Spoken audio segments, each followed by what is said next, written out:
بسم اللہ الرحمن الرحیم۔ جس معاشرے کے اندر ہم نے آنکھ کھولی، یہ وہ معاشرہ ہے جہاں پر کسی ایک انسان کے اندر کوئی ایک خوبی پیدا ہو تو بالاتفاق ہمارے اس معاشرے میں بے شمار لوگ ایسے موجود ہوتے ہیں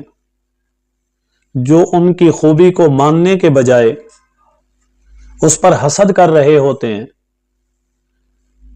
الا ماشاء اللہ چند ایک افراد کے علاوہ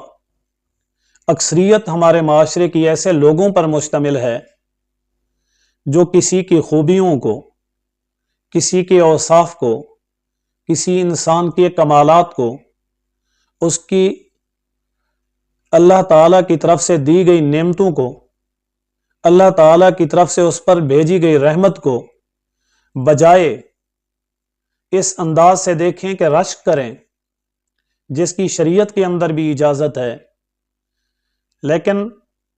وہ لوگ اس پر حسد کر رہے ہوتے ہیں۔ رشک اور حسد کے اندر یہ فرق ہے کہ رشک کرنے والا آدمی یہ کہتا ہے کہ یا اللہ، جیسے تو نے اس بندے کو سخی بنایا، مجھے بھی اسی طرح سخی بنا، جیسے آپ نے اس کو مال اور دولت عطا کی، مجھے بھی اسی طرح مال اور دولت عطا کرے۔ یا اللہ، جیسے آپ نے ان کو علم دیا، ان کے علم میں ترقی فرما، لیکن مجھے بھی ایسا علم عطا فرما، جیسے آپ نے ان کو خوبیاں دی، اخلاق دیے،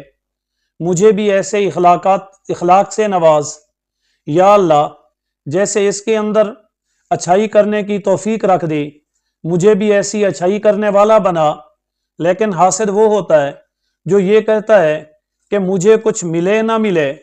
میرے پاس آئے نہ آئے، لیکن اس کے پاس نہیں ہونا چاہیے۔ جیسے اس کو کوئی اللہ تعالیٰ نے مال کی نعمت عطا کی تو یا اللہ اس سے چھین لے۔ اگر کسی کے پاس کوئی علم دیکھتا ہے تو یہ اس سے علم ختم ہو جائے، کسی کے پاس کوئی عزت دیکھتا ہے تو وہ اس کی عزت کے پیچھے پڑ جاتا ہے، اگر کسی کے پاس کوئی اچھا اخلاق دیکھتا ہے تو وہ اس اخلاق کے پیچھے پڑ جائے گا۔ اسی طرح اگر کسی انسان کے اندر کسی قسم کی بھی کوئی خوبی نظر آئی تو وہ اس خوبی کو ماننے کے بجائے، اس کے ساتھ اچھائی کا معاملہ کرنے کے بجائے یا اس کی اچھائی کی گواہی دینے کے بجائے اس کے اندر عیب تلاش کرے گا، اس کی خوبیوں پر پانی پھیرنے کے لیے کوئی نہ کوئی دور کی کوڑی لائے گا جو اس کے اوپر آ کر ایسے ہی الزام تراشی کرے گا۔ اسی طرح اب وہ انسان ہے کہ جس کے ساتھ اللہ نے اچھائی کا معاملہ کیا یا اللہ تعالیٰ نے اپنی نعمتوں کا معاملہ کیا، اب اس انسان کے اندر جہاں خوبیاں ہیں وہاں خامیاں بھی ہیں۔ اب یہ ہر ایک انسان کے اندر ہیں، لیکن حاسد ان خوبیوں کا اعتراف نہیں کرتا، بلکہ وہ حاسد ان خامیوں کو تلاش کرتا ہے۔ جیسے ایک مکھی ہے، وہ انسانی جسم میں کسی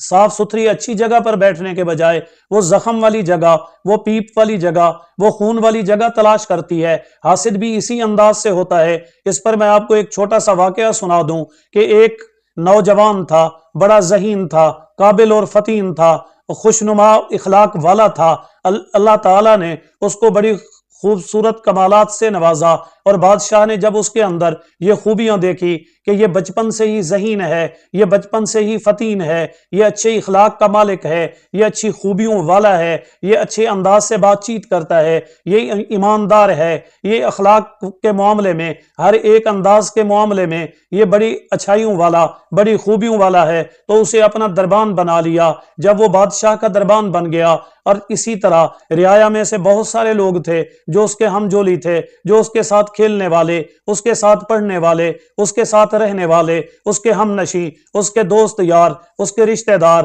اس کے تعلق دار، اس کے علاقے دار، جب ان لوگوں کو اس بات کا علم ہوا تو وہ جلنے لگے، حسد کی آگ کے اندر گھلنے لگے، وہ اسی انداز میں اس کی برائیاں کرنے لگے۔ حالانکہ جب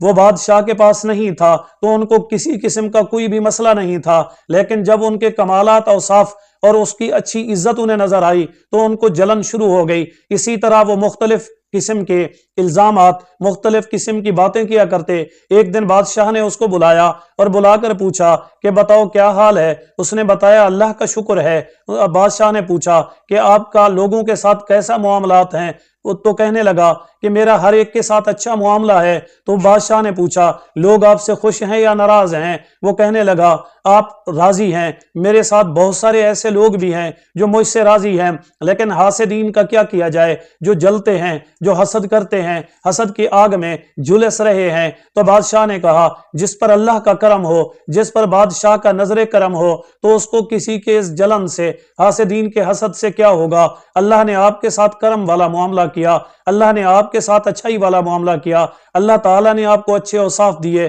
اچھے کمالات دیے، آپ ایک غریب گھرانے سے ہیں، اللہ نے آپ کو بادشاہ کا قرب دے دیا ان خصوصیات کی وجہ سے، ان اچھے اخلاق کی وجہ سے۔ تو وہ کہنے لگا کہ میں اللہ کا شکر ادا کرتا ہوں، مجھے اس بات سے کوئی غرض نہیں، حاسدین کے حسد کو سوائے موت کے اور کوئی چیز ختم نہیں کر سکتی، واحد ایک ہی علاج ہے اور وہ موت ہے۔ حسد کرنے والا اس وقت تک حسد میں جلتا رہتا ہے جب تک کہ اسے موت نہیں آتی۔